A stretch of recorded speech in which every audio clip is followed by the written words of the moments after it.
મોતના ખાડા। સોમનાથ ભાવનગર હાઈવે પર પડેલી કેમિકલ યુક્ત તિરાડો હોય કે 192 કરોડના ખર્ચે બનેલા હળવદ મોરબી રોડ પર ઉખડેલો ડામર હોય, સૌરાષ્ટ્રના રસ્તાઓ આજે વિકાસની નહીં પણ ભ્રષ્ટાચારની કહાની કહી રહ્યા છે। ઉદ્ઘાટનની શાહી સુકાય તે પહેલા જ પ્રજાના પરસેવાની કમાણી ધોવાઈ ગઈ છે અને જનતા જીવ હથેળીમાં રાખી અને મુસાફરી કરવા મજબૂર બની છે। 2 વર્ષમાં જ ખુલી ગઈ રોડની પોલ, કરોડો રૂપિયા પાણીમાં, રસ્તા પર માત્ર ગાબડા। સૌરાષ્ટ્રની પરિવહન વ્યવસ્થા માટે કરોડરજ્જુ સમાન ગણાતો સોમનાથ ભાવનગર નેશનલ હાઈવે આજે સુવિધાના બદલે સંકટનો માર્ગ બની ગયો છે।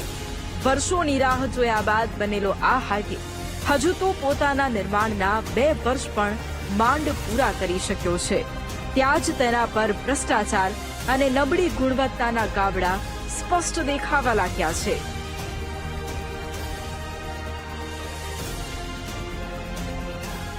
રોડ તો ટૂંક સમયમાં જ બન્યો, હમણાં આને કે 2-5 વર્ષ પણ નથી થયા, એકાદી વર 8 મહિના કે વરસ દીખ્યું ભાઈ આનું। ત્યાં એમાં હજી તો એકાદો વરસાદ ગયો, હજી તો વરસાદ પૂરો આવ્યો નથી, ત્યાં ખાડા ખબુસ્યા અને આ આખા રોડનું તમે જો તો ક્યાંય એક હરખો રોડ નથી, ક્યાંક નીચો ઊંચો આ ટાઈપનો આખો રોડ। હાઈવે નહીં, મોતના કુવા સમાન માર્ગ, વિકાસને રસ્તે વધ્યો અકસ્માતનો ગ્રાફ। હાઈવે પર ઠેર ઠેર પડેલી ઊંડી અને પહોળી તિરાડો માત્ર રસ્તાનું નુકસાન નથી, પરંતુ તેના પરથી પસાર થતા નિર્દોષ વાહન ચાલકો માટે મોતના ખુલ્લા મોં સમાન છે। ખાસ કરીને 2 વ્હીલર ચાલકો માટે આ માર્ગ પરથી પસાર થવું એટલે જીવ હથેળીમાં લઈને ચાલવા બરાબર છે, જ્યાં નાની સરખી ચૂક પણ ગંભીર અકસ્માતમાં પરિણમી શકે છે। સમસ્યાના કાયમી ઉકેલને બદલે માત્ર ક્લિપિંગ, પેકિંગ અને કેમિકલના ફેંકડા મારીને તિરાડોને છુપાવવાનો નિષ્ફળ પ્રયાસ થઈ રહ્યો છે।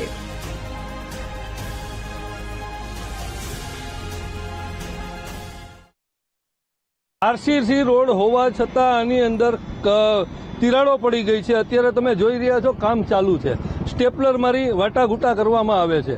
બેફામ ભ્રષ્ટાચાર થયો હોય એનો આ જીવતો જાગતો અને નગ્ન પુરાવો છે। 192 કરોડ પાણીમાં, રોડ પર ખાડા જ ખાડા। રોડ નવો પણ ભ્રષ્ટાચાર જૂનો। રૂપિયા 192 કરોડથી વધુના માતબર ખર્ચે આકાર પામેલો હળવદ મોરબી મુખ્ય માર્ગ આજે જનતાની સુવિધા માટેનો રસ્તો નહીં, પરંતુ સરકારી તંત્ર અને કોન્ટ્રાક્ટરોની મિલીભગતની પોલ ખોલતો જીવતો પુરાવો બની ગયો છે। હજુ તો આ હાઈવેના ઉદ્ઘાટનની શાહી પણ સુકાઈ નથી, ત્યાં જ ગણતરીના મહિનાઓમાં આ કરોડોનો રોડ બિસ્માર હાલતમાં ફેરવાઈ ગયો છે। રોડ મોરબીથી હળવદ 190 કરોડના ખર્ચે બનેલો છે। હવે એમાં અનેક જગ્યાએ ખરાબ કામ પણ થયા છે, ખાડા પણ પડી ગયા છે, બરોબર। બીજો નંબર, અમારે અહીંયા સર્વિસ રોડ આપણે મંજૂર કરાવરાયો હતો આ અકસ્માતના ભયના કારણે, ગામ નજીક છે એટલે। હવે એ સર્વિસ રોડ બનાવ્યો એમાં હજી 3 શેરીનું કામ બાકી અધૂરું છે, બરોબર। એ 6 થી 7 મહિનાથી એ 3 શેરી એકદમ બંધ છે। હવે અત્યારે ઉપર ચોમાસું આવે, હવે ચોમાસામાં જો વરસાદ પડે તો 40 થી 50 મકાનમાં પાણી ગરી જાય એવું ભય છે એમ। ઉદ્ઘાટનની શાહી સુકાઈ તે પહેલા રોડ ધોવાઈ ગયો, કરોડોનો ખર્ચ અને પરિણામ શૂન્ય।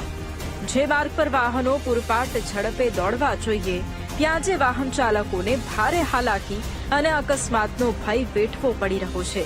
પ્રજાના ટેક્સના અબજો રૂપિયા પાણીમાં બહાવીને બનાવાયેલો આ રોડ ચીસ પાડીને કહી રહ્યો છે કે અહીં વિકાસના નામે માત્ર કાગળ પર જ મજબૂતી બતાવાઈ છે, જ્યારે જમીન પર માત્ર લોટ પાણીને લાકડા જેવી સ્થિતિ છે।